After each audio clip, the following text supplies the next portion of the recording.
Weilà raga, come state ragazzi? Welcome back to yet another lesson in our Zero to Hero Italian grammar series. Today we are tackling the Passato Prossimo, your go-to past tense in Italian.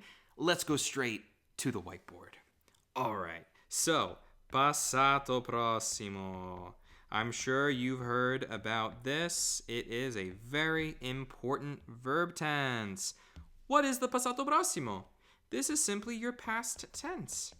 This is when you're talking about things that are done and over with, that have happened. All right. Actually, I'm also going to say not only things that have happened, but things that simply happened. Things that happened. All right. Because we're going to talk about two different things in the past. For example, I have seen that film before. And I saw that film today.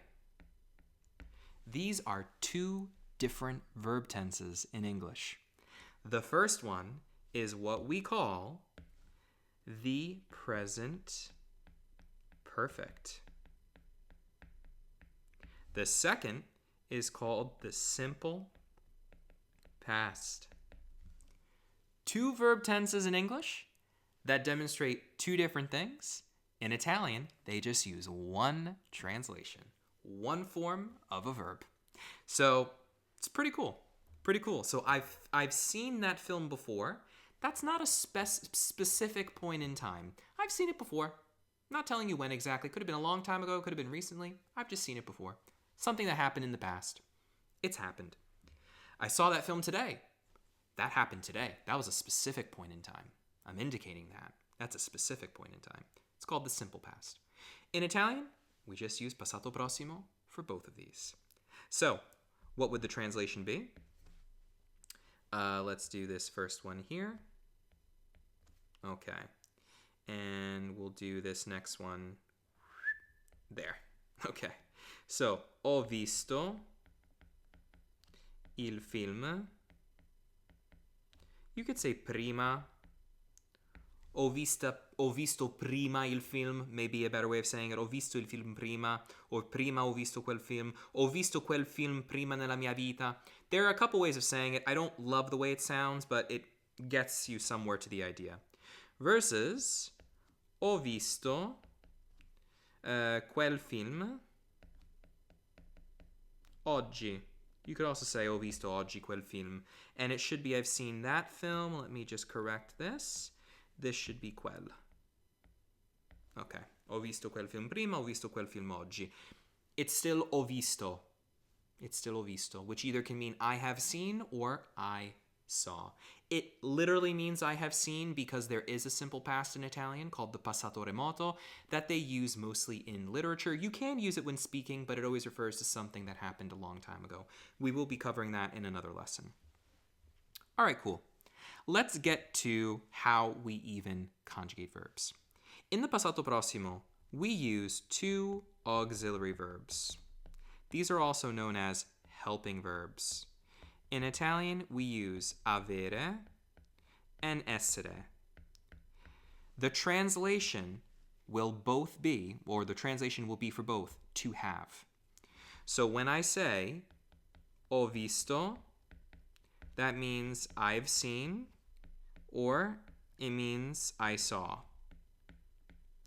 If I say, sono andato, that means I've gone, so I have gone, or I went. Don't worry about the fact that essere means to be. It takes on a functional use here, which we're going to cover in just a moment, rather than a literal use. It doesn't mean I am gone. It means I have gone. Just remember that. It's to have for the translation for ho visto or something like sono andato. So, auxiliary verbs. What do auxiliary verbs do? They help the main verb, which is the main action of the sentence, change into, in this case, its past participle form. What is a past participle? When we take see and make it seen, when we take go and make it gone. We cannot say I gone. It has to be I have or I've gone. We need that have to get to gone. I can't say I seen or you seen. It has to be I have seen, I have gone. So in order to get to that form, which is called the past participle form, we need the auxiliary verb. This is called a participio passato form. A verb that ends in are will now end in ato. A verb that ends in ere will end in uto. A verb that ends in ire will end in ito.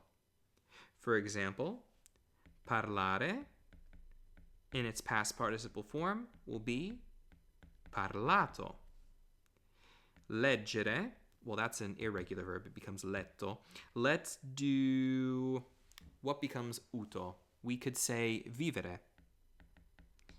Vivere means to live. It becomes vissuto. It's also irregular. Vabbè, it ends in uto. Dormire turns into dormito. So with irregular verbs, you just have to memorize them, as is always the case in Italian. So the stem here is different, but the verb ending, if you will, the ending of the verb becomes uto, like all regular verbs in the Passato Prossimo. So this is called past participle. Past participle. So what do we have, for example? This is to sleep, and this means slept. In English, do we say I slept?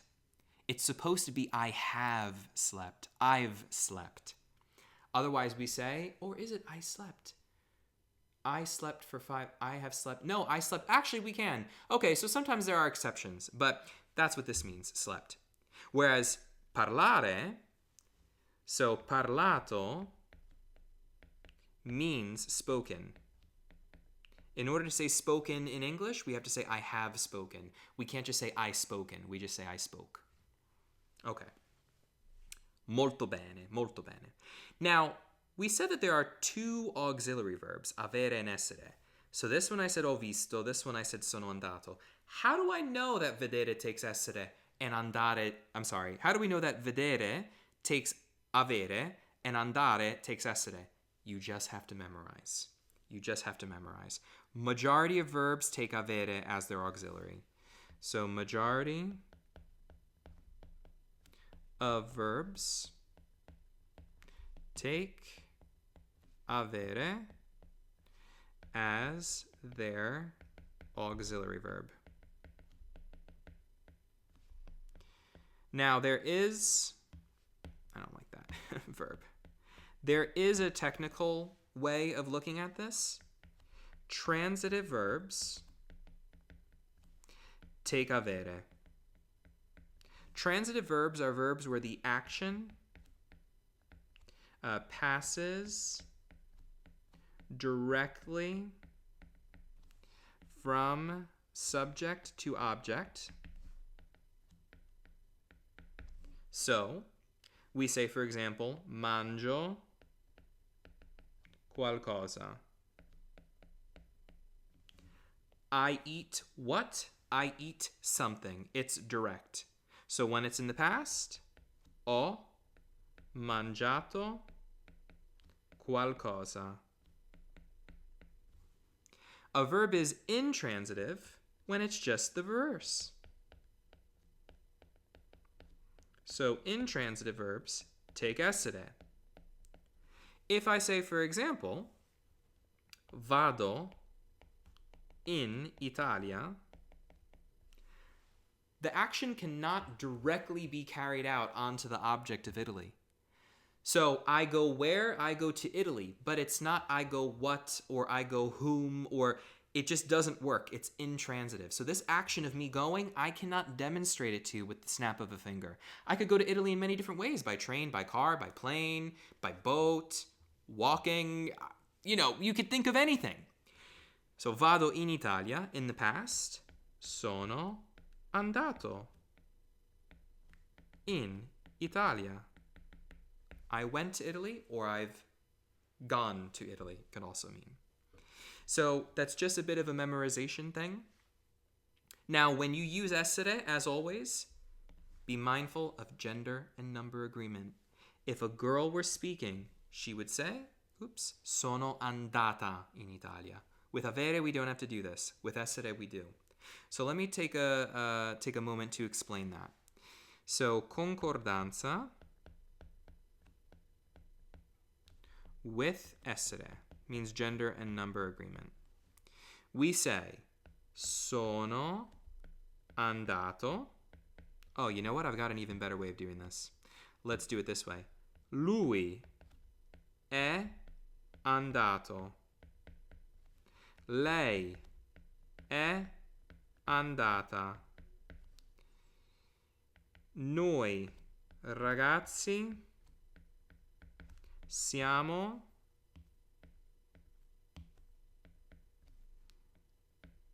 andati.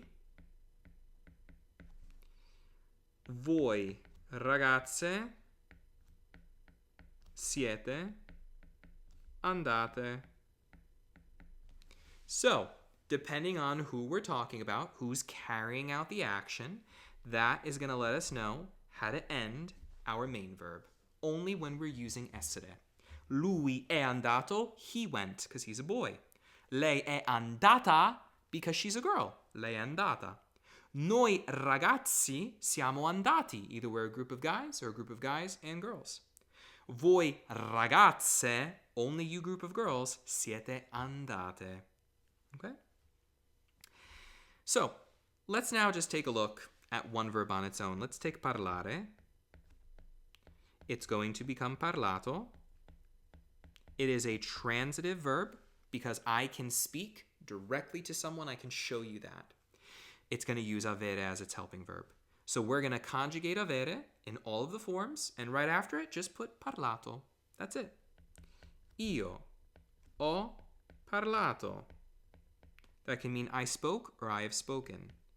Tu hai parlato. You have spoken or you spoke. Lui, lei ha parlato.